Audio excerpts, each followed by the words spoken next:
Abaana lwaki mubaloga? Ne mulyoka mubonyabonya abasawo abaganda embuzi n'embuzi zonna zonna ne batwalira ne bazisalira obwerere nga ddogo gwe waloga muwalawo.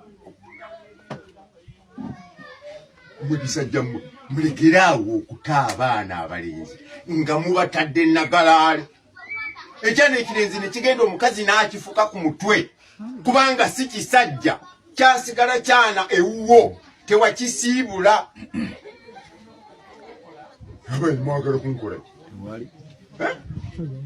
ne muzukulu wa Kalebu Kejje n'omusanga nga nakyo kise kibotte kiri ku mmeeza kikubira enva engalabi. Mukyala ezangire wano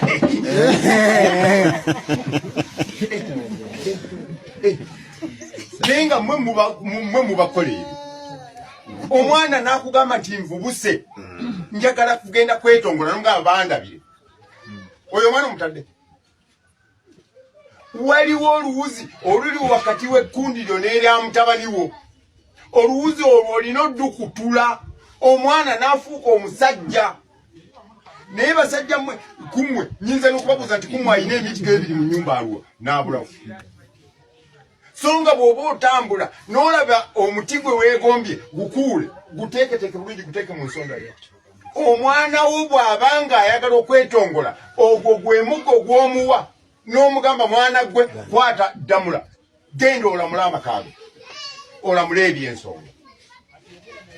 Kati mmwe abaana mubaga genda lwaki togenda ne wepangisiza ebikwaya tewali mizigo ye mwana gwe nga wantama ye yakutuma omuzaali. Oli kirenzi kikulu naye tolina kyeweekolera.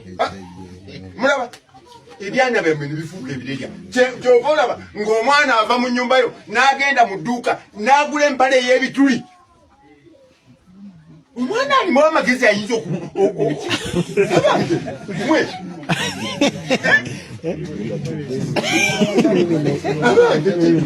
oyambala eddamenye kitegeeza nawe brain yo eddamenye.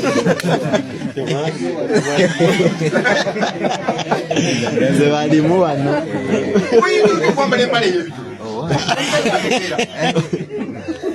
Kakati gw'olowooza ddi